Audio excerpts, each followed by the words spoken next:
A very good morning, Zimbabwe. Mamukase. So this morning, let us talk about what is happening in the nation of Zimbabwe without fear, without favor.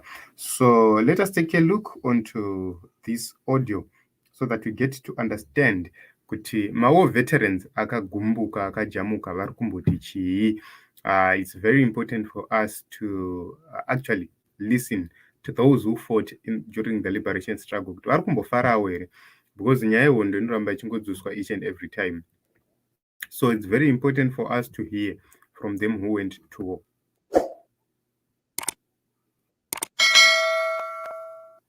Very much deaf comrade Mskana taura uyu wataura chokwadi ndokuti mashefu azvizive.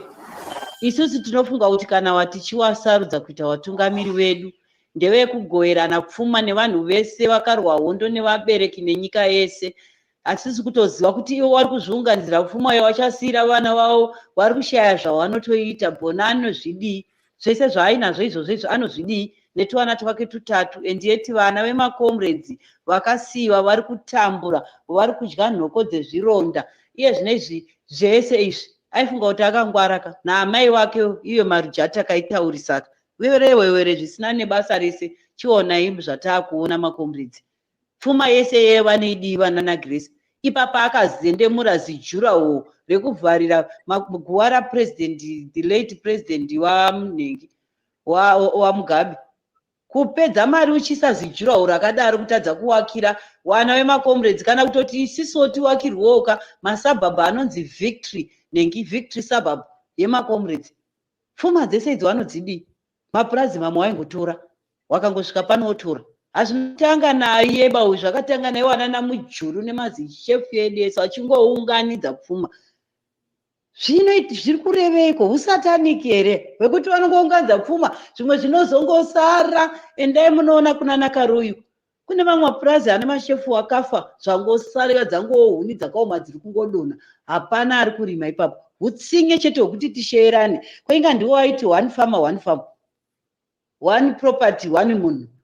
Ezvinezvi macomrades ega zvangu ndiseke mwana wachota, mwana wamutasa.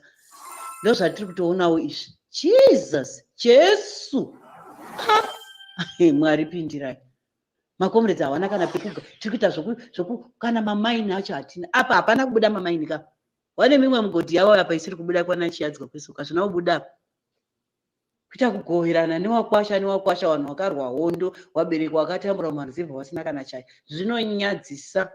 Isusu macomrades ndio basa redu. Let's put a petition.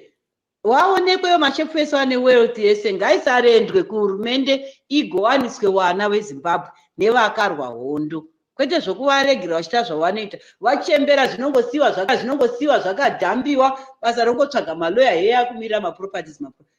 Makaatenga kupi maproperties ese? Mari makaiwana kupi? Imari yevanhu, imari yakafira wana, imari yeropa.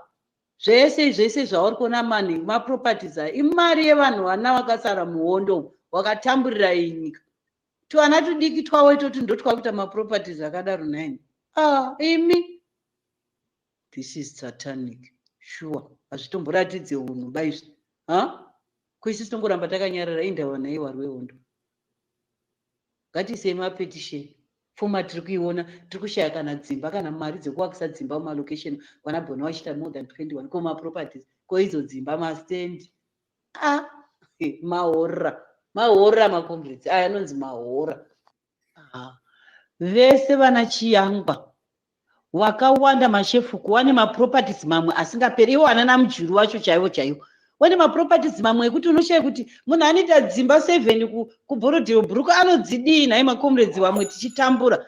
Tiri kuwati tipeiwo mapepa tirejiste migodhi yedu tivane mari tirege kunetsai. Zvine zvichingotenderedzwa kwana chitando ikoko. Comrade taura zvako. Ivo vakomana ivo vakanyarara mahovhiteni mungotaura zveinterimu zvisina basa. Izvo ndo zvine basa izvo. Izvo ndezvine basa.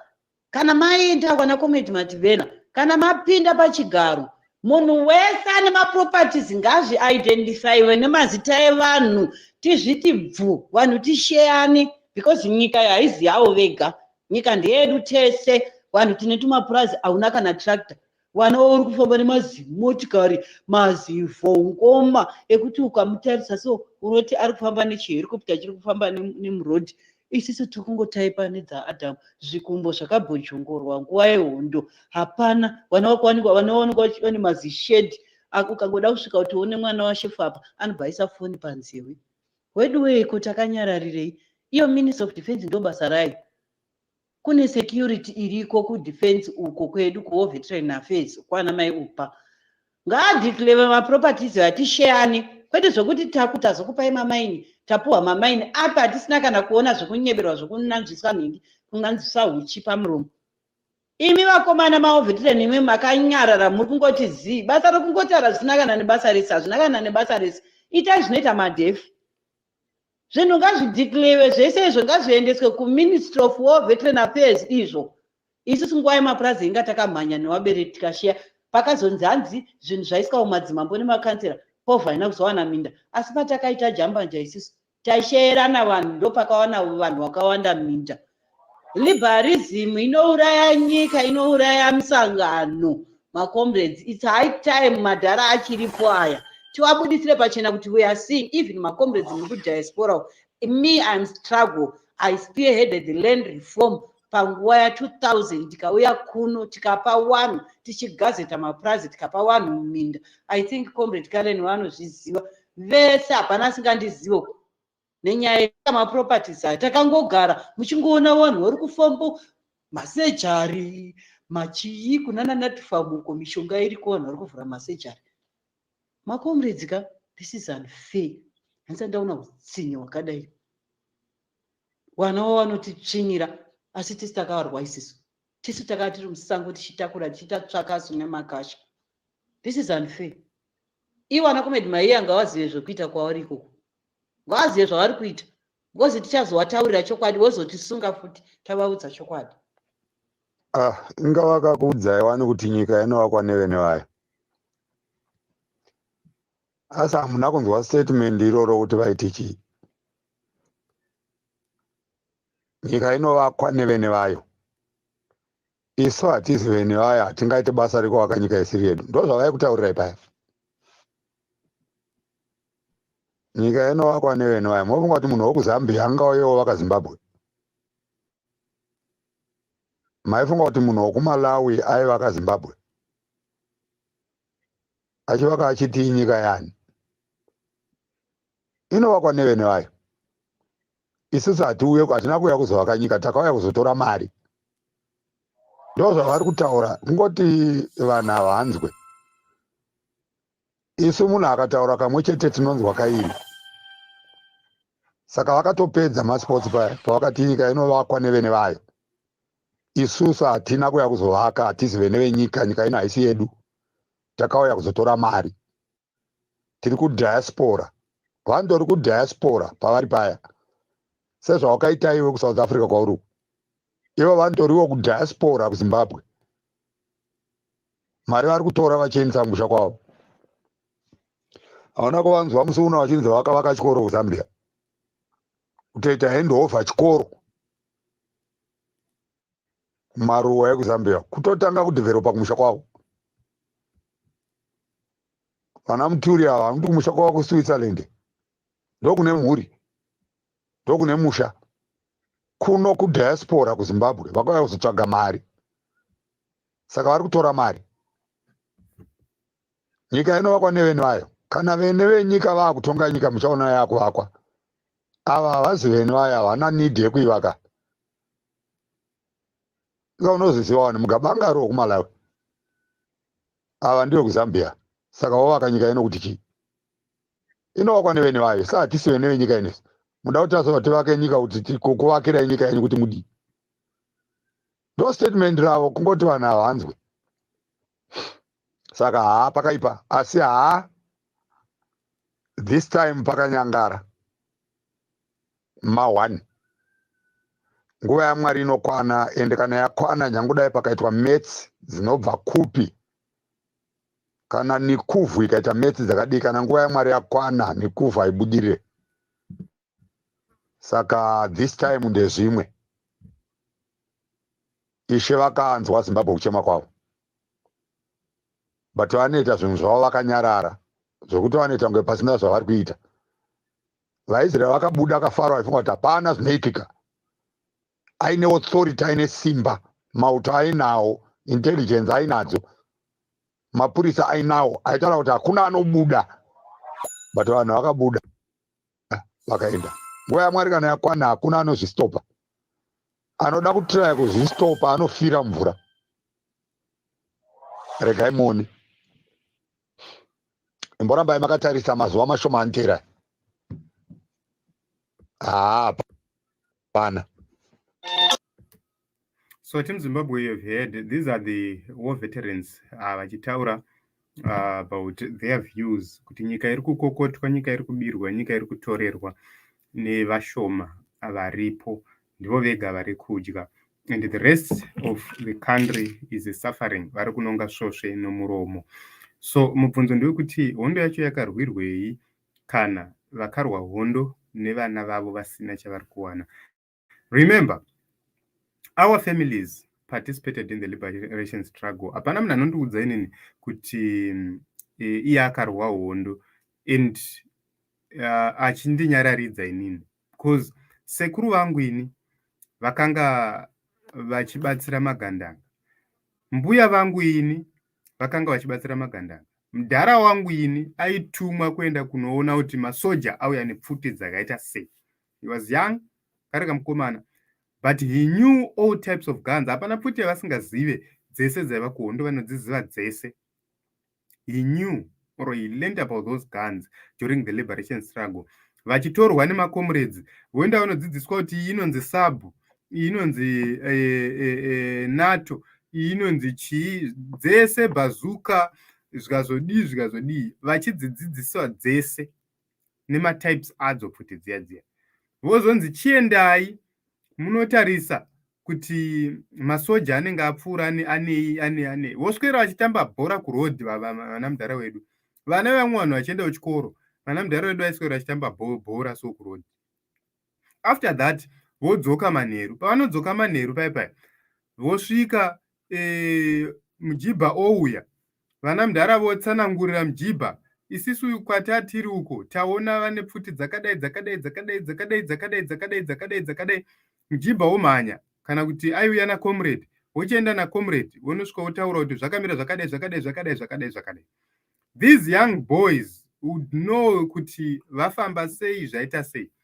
And vana mukoma wana mudhara wangu inini were part of vanhu vakatoenda kuhondo kwacho. Kuhondo chaiko vakatopinda muground. Saka tikatarisa vana sekuru vaiti ndo vamwe vanhu vaitoenda nemayouth kunochera road. Hapana macomrades aichera road. Vanhu vaichera road akanga ari macivilians, ndo vaitonzi endai munochera road pakati. Saka hapana zvamunotiudza. Ende kunochera road ikoko, they were working with the intelligence dzaenda dzichinotsvagwa nevapfana vadiki. Vachiita soti vari kurisa mombe, vari kutsvaga huni, vari kuita sei. Voona masoja ari kurongedza, masoja ari kutogadzirira kuburuka, zvonzi endai munochera road tirakashe vanhu. And today ndo patinoudzwa nzanzi hamuna kurwa hondo, hondo this, hondo that. Ini nditoriwo more veteran, because I was in my father's loins during that period of time. Dai vakafa dai ndisipo, ani muri kuzviona. Saka nditoriwo kamore veteran kadiki. Isisu tiri kuti hatidi any material benefit. We need a proper working Zimbabwe for all. Hakuna munhu anotaura kuti hanzi ndine entitlement yekutonga nyika because ndakaenda kuhondo. Wakaenda kuhondo asina kuenda kuhondo ndiani? Asina kuenda kuhondo ndiani? Inini ndaitova inini in my father's loins. So as Nelson Chamisa. So is everybody else. So you can't tell us that distorted history. Yekuti baba wachamisa vanga vakadii. We know Advocate Nelson Chamisa's father. Yes, he's known. He helped the guerrillas so much. There is history. That history has been distorted for a very long time. We are aware. He fought the liberation struggle, assisting the guerrillas who were in the struggle. And it's known. If we are to tell the truth, the comrades will tell you the truth. Kuti vakaparticipate papi. Vachita say his role is clear and is there. So how can you tell us kuti he is not a liberation fighter? People fought the liberation struggle in different ways, in various ways. Yes. kune vakabikira, kune vaipa information, kune vaindochera road, kune vaibata pfuti. Those are comrades who fought the liberation struggle. Hamuna kuirwa mega. Chikafu maichiwana kupi? Munoziva here kuti vana mudhara wedu vaenda kunotina mombe kumaprazi imi dzekuti makomrades mudye? Makomrades makambotina mombe kupi? Makambotina mombe kupi dzeusavi imi? Maisadya nemavheji imi, maidya nenyama, maidya nenyama yani? Ihuku dzani dzamaidya everyday vana comrade, muchinzi hamudye nemuriwo? Maidya huku dzani vana comrade? Let us be truthful and let us be honest. Makadya huku dzani during the liberation struggle? People were not compensated huku dzavo dzakadyiwa nemacomrades. Yet today you are telling us, ye makarwa hondo, makarwa hondo. Mairwa hondo mega here. Chikafu maichiwana kupi imi? Ngatiregere kujairana varume. Ngatiregerei kujairana. Kana tichivaka Zimbabwe ngativakei Zimbabwe. Tisaramba tichidzosa nyaya yehondo. Inotirwadza nekuti kune vanhu vakatsakatika. Vamwe hama dzedu hadzina kudzoka. We are told kuti kuna natete vedu nana bamnini nana vasina kudzoka. Nana bamukuru vasina kudzoka kuhondo. We need to have accountability. Vakafira muhondo vakavigwa mumasango imomo. Nobody cares. They were promised kuti chisara wakarara pano kana hondo yapera tichadzoka chikutora. After the liberation struggle, hakuna akadzokera. Everyone went kumusha kwake. But you are here to tell us, takarwa hondo. Imakasiya mamwe makomrades arere musango. That's not it. That's not proper. Hondo yapera maifanira kudzokera kunotora makomrades akarara musango. Some of you, you knew kwaibva mamwe makomrades. You never informed their families to say, comrade ningi vakarara pakati, comrade ningi vakarara pakati. You failed us.